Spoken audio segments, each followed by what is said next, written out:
নিয়ত হবে এই বাচ্চা কাকে দেব। আসতে বলে নাযারতু লাকা মা ফি বাতনি মুহাররারান ফাতাকাব্বাল মিন্নি ইন্নাকা আনতাস সামিউল আলিম।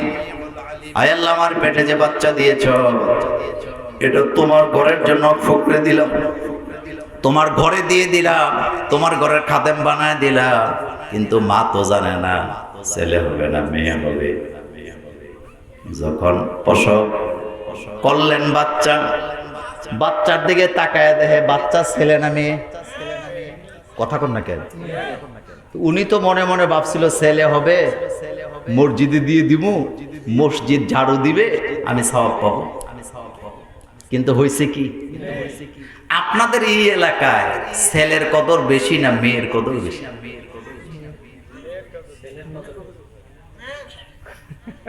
হুজুর কয় মেয়ে।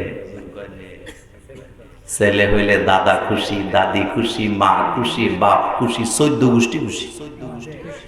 দোকানে যায় আল্লাহ দিছে একটা লাঠি বাড়ছে, চর একটা দখল করা যাবে। আর মেয়ে হইলে কিরে খবর কি, কো আল্লাহ দিছে, কি দিছে, কো মেয়ে দিছে। তো আসতে বলস কেন? 5টা রহমত আল্লাহ মানুষকে ভালোবেসে দেয়, কিন্তু মানুষ সেটা পাইয়া খুশি হয় না। জোরে বলেন কয়টা? তার ভিতরে 1 নাম্বার হলো কন্যা সন্তান। আল্লাহ খুশি হলে দেয়, কিন্তু মানুষ খুশি হয় না। ইযা বুশশিরা আহাদুহুম বিল উনসা যাল্লা ওয়াজহুহু মুসওয়াদ্দান ওয়া হুয়া কাযীব। যখন বলা হয় তোমার একটা কন্যা সন্তান জন্ম নিছে, গোসায় চেহারাটা কালো করে, এমন জালেম আমাদের লালমনিরহাটেও আছে না? হযরতে মরিয়ম আলাইহিস সালামের মা বাচ্চার চেহারার দিকে তাকায় বলতেছে, আল্লাহ ছেলে আর মেয়ে তো এক জিনিস না। আমি তো ভাবছিলাম এটা ছেলে হবে, তোমার ঘর ঝাড়ু দিবে, তোমার ঘর ঝাড়ু দিয়া সওয়াব কামাই করবে, কিন্তু হইছে তো মেয়ে। এটা কি করব? আল্লাহ ঘোষণা দিলেন, তোমার মেয়েকে তুমি নিয়ত করেছো আমার ঘরের খাদেম বানাবা, আমি এই মেয়ের নাম রাখছি মরিয়ম। 1 সেকেন্ড দেরি নয়, আমি কবুল করেছি, হোক সেটা মেয়ে, তুমি মসজিদের জন্য দিয়ে দাও। তাইলে বোঝা গেল মসজিদের খাদেম মেয়েরাও হতে পারে কি পারে না? আল্লাহর ঘরের খাদেম আল্লাহ কোরআন দিয়ে একজন নারীর নাম ঘোষণা করেন, নাম রাইখা দিয়েছে খাদেমের মরিয়ম। আর আমার বাংলাদেশের মসজিদগুলোতে নারীদের জন্য জায়গা নাই, নামাজ পড়ারও অনুমতি নাই, এমন মাসালা শক্তভাবে মজবুত করা আছে না? এখন আসতে কইছেন, মনে মনে করবো হুজুর না জানি কোন মানুষ, এটা কই থেকে আইলো। আপনার কাছে একটা প্রশ্ন করি, আপনাদের এলাকায় রমজানে আপনারা মার্কেট করেন না? কথা কেন? তো মার্কেটে কি শুধু পুরুষরা যায় না মহিলারা যায়? আপনাদের এলাকার মহিলারা মার্কেট করে না? আজকেও তো দেখছি কয়েকজন আসছে, আমি যে খেয়া দিয়ে আসছি ওনারাও আসছে, তবে ওনাদের মাশাআল্লাহ অভিজ্ঞতা বেশি। আমি তো নৌকায় উঠে মনে মনে দোয়া ইউনুস পড়তেছি, আর ওনারা ইজিলি উঠতেছে, ইজিলি নামতেছে। যে খেয়াতে উঠলাম ছিল একটা গাভী না গরু, 2টা ছিল বোধহয়, একটা লাফ মেরে নিচে পড়ছে। আমি তো আরো ভয় পেয়েছি, মনে মনে ভাবছি এই বোধহয় শেষ। তার একটা কারণ আছে, কারণ হলো সাঁতার জানি না। সাঁতার না জানলে বিপদ না নদীতে? কথা কন না কেন? আপনারা শিখাই দিয়ে না আমার কলেজের ভাইয়েরা। আহারে, তো বলতেছিলাম মা বোনেরা মার্কেটে যায় না, মনোযোগ দেন। স্বামী স্ত্রী 2 জন গেছে লালমনিরহাটে মার্কেট করবে, রংপুরে গেছে, সুপার মার্কেটে ঢুকছে মার্কেট করার জন্য। মার্কেট করতে করতে আসরের নামাজের আজান দিছে। রমজানের মাস, স্বামীও রোজা রাখছে, স্ত্রীও রোজা রাখছে, আসরের জামাত শুরু হয়ে যাবে। আজান দিয়ে ফেলছে, এখন বাজারের ব্যাগগুলা স্ত্রীর হাতে স্বামী উঠে দিয়া ওই রাস্তার পাশে দাঁড়া করায় দিয়া বলতেছে, তুমি এখানে দাঁড়াও, আমি জামাতে নামাজটা পড়ে আসি। এখন পুরুষ লোকটা জামাতের সাথে নামাজ পড়ে আসছে, কিন্তু রংপুর বলেন, লালমনিরহাট বলেন, কোন মার্কেটের ভিতরে মহিলাদের জন্য মসজিদে জায়গা না থাকার কারণে আমার বোনটা নামাজ পড়ার ইচ্ছা থাকার পরেও সেই লোকটা নামাজ পড়তে পারে না। এমন ঘটনা বাংলাদেশের প্রত্যেক মসজিদগুলোতে ঘটে কি ঘটে না? আমি বোধহয় বুঝাইতে পারি না এই কথাটা। আচ্ছা, এখন বোনের জন্য যদি একটা জায়গা থাকতো, যদি না থাকাই দরকার ছিল, কথা কি ঠিক বললাম? থাকাই কি ছিল দরকার ছিল, কিন্তু যাদের ফতুয়ার কারণে মসজিদগুলোতে নারীদের জন্য নামাজের ব্যবস্থা রাখা হয় নাই, আর নারীরা মার্কেট করার পরে বেনামাজি নামাজ পড়তে পারলো না মসজিদ না থাকার কারণে, আমি নিশ্চিত বাংলাদেশের যারা এটা ফতুয়া দিয়ে মসজিদ থেকে নারীদেরকে দূরে রেখেছেন, আল্লাহর আদালতে আসামি হওয়া লাগবে। তাইলে আপনি আরেকটা কাজ করেন, সেই কাজটা হলো আপনি নারীদেরকে মার্কেটে যাইতে দিয়ে না, ওরা ঘরে নামাজ পড়ুক। আমি কি ঠিক বললাম? কিন্তু বেনামাজি হবে কেন? ব্যবস্থা না থাকার কারণে বেনামাজি হবে কেন? এখন আপনাদের কাছে একটা প্রশ্ন করি, মসজিদে নববীতে নারীদের জন্য নামাজে জায়গা নাই? আসতে কইছেন, জায়গা নাই? তার মানে আপনি নামাজ পড়বেন, আপনার বউ নামাজ পড়তে পারবে না। মার্কেটে যান, অফিসে যান, যাবেন, এটা সমস্যা নেই, কিন্তু নামাজ পড়তে পারবেন। এটা কেমন কথা রে ভাই? পবিত্র থাকা অবস্থায় এক ওয়াক্ত নামাজ মাপ দেওয়া হবে না।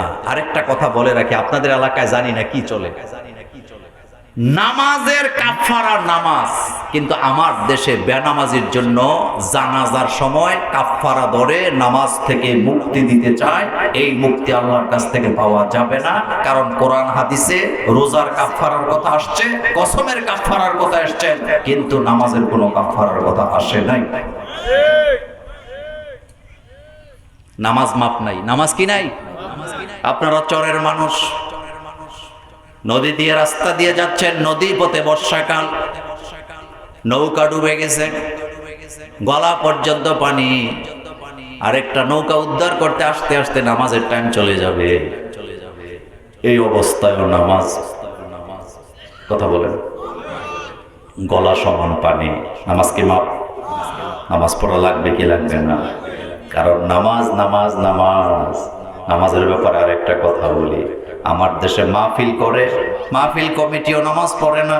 যারা মাহফিল শুনে তাদের মধ্যে 3 ভাগের 2 ভাগই নামাজ পড়ে না। এমন মাহফিলের শ্রোতাও বাংলাদেশে আছে না? না,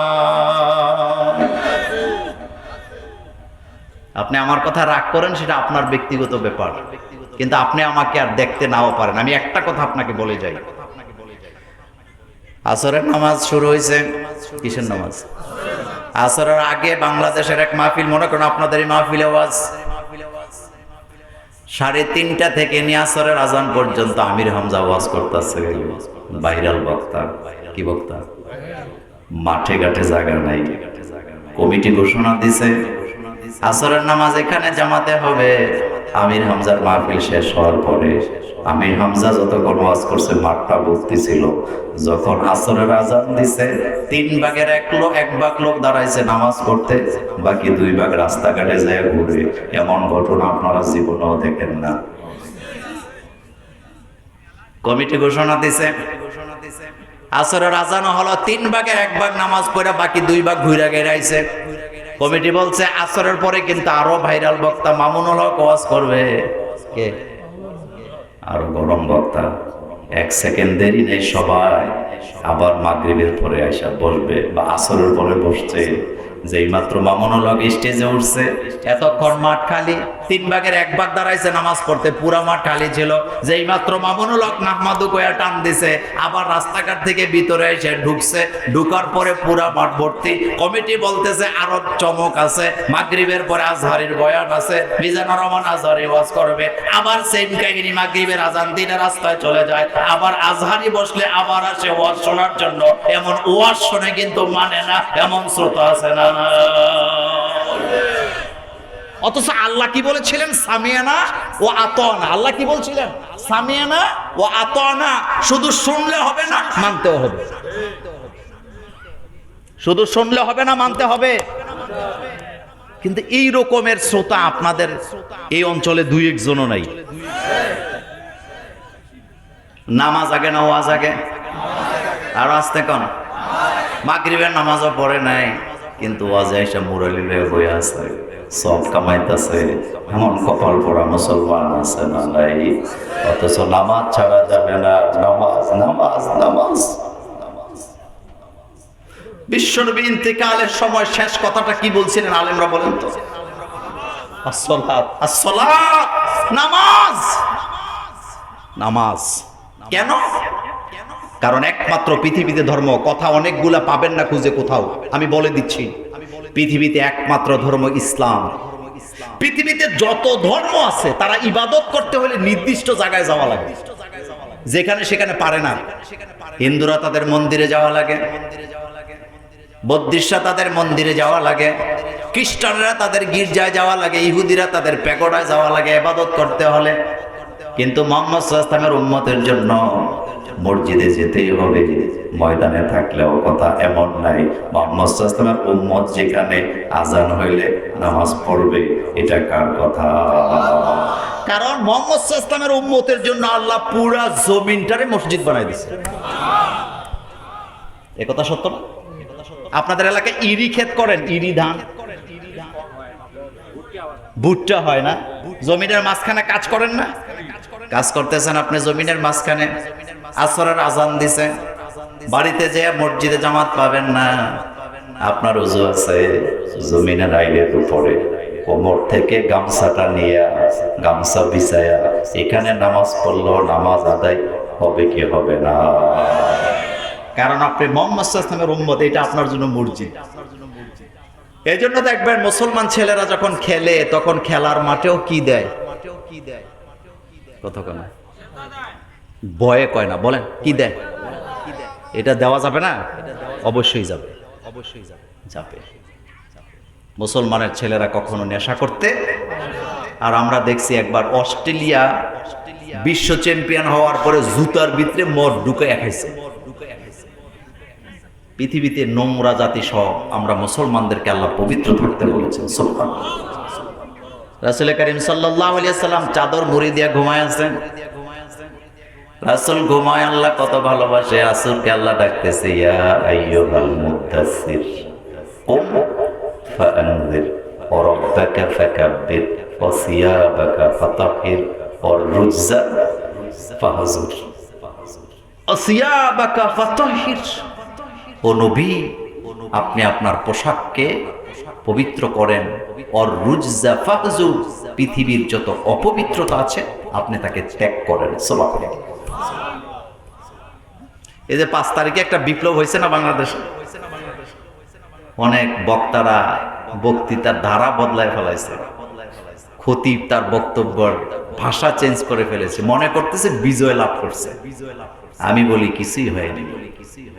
যেটা হইছে এটা শুধুমাত্র গণ বিপ্লব হইছে। 90% মুসলমানের দেশে আফসোস আমরা এখনো ইসলামী বিপ্লব ঘটাতে পারি নাই। আপনি শুধু গণ বিপ্লবে এত খুশি হইছেন কেন? ইসলামী বিপ্লবের পরে বান্দারা 3টা কাজ করে, জোরে বলেন কয়টা? ফাসাব্বি পড়েন, ফাসাব্বি বিহামদি রাব্বিকা ওয়াস্তাগফিরহু ইন্নাহু কানা তাওয়াবা। আল্লাহ বলেন, আমি যখন আমার বান্দাদেরকে বিজয় দেই, ফাসাব্বি তারা তাসবিহ করে কার? বিহামদি তারা প্রশংসা করে কার? ওয়াস্তাগফিরহু তারা তাওবা করে কার কাছে? কিন্তু 5 আগস্টে যেটা হয়েছে, ঢাকা টিসির চত্বরে দাঁড়ায় দাঁড়ায় দেখলাম ছেলেরা মেয়েরা যুবক